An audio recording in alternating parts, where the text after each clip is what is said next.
So guarantees are sophisticated documents. They're contracts. They say what they say. Whatever's in them will be applicable. So you really must have a professional review it and make sure you know what you're signing, because it can linger on for some time and be a very serious consequence. Obviously, the choice would be, I'd rather not guarantee, thank you very much.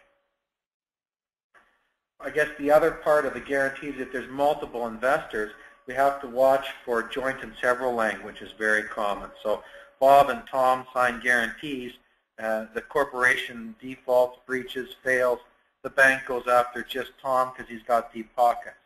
So I might be thinking, hey, wait a minute, what about Bob? And the bank will say, well, that's, too bad, that's your problem. We're coming after you for the entire debt.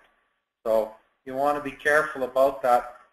If you're trying to get a release from a guarantee, maybe I've got a corporation that bought a small apartment building, a 6-unit apartment building, and they treated it as somewhat commercial. They wanted a guarantee from me. My corporation buys it. Over time, I think I want out of the property. Maybe it's, for whatever reason, I'll sell the shares of Real Estate Co. to my buyer. So, the Real Estate Co. will own that building before and after the sale. When I sell the building, I forget, I've got a guarantee. Wait a minute, I've got to deal with this. So I'll say, okay, purchaser of my shares, you must get me released from the guarantee. Well, of course, we can't put that in the contract because it's not him who releases me. It's the bank. And you can't make the bank release you. You can't make the horse drink the water.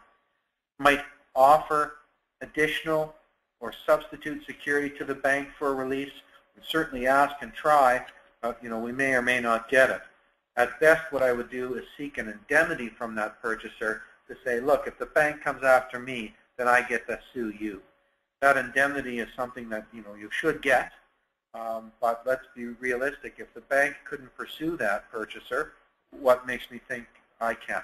They've probably got nothing, and you'll recall from the beginning, you can't get blood from a stone.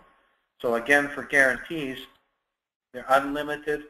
They can linger for a long time, and they can even be assignable and manage to flow and get you, later in life. So you want to make sure you understand that before you're signing. So that said, I can't believe I talked almost without a breath for over an hour. Hopefully that's enjoyable. I'm certainly happy to answer any questions. If you folks feel like contacting me again, I'm happy to speak with any one of you. It's my pleasure to talk with you. I think I had my phone number at the start, but I can tell you it's 403-269-7252, and I'm at extension 223. My name is Tom Thurmeier, T-H-U-R-M-E-I-E-R. Without further ado, I'll put the floor to the microphone to the floor here and see if there are any questions. Maybe, Eric, you can help me out with that. Oh, you bet.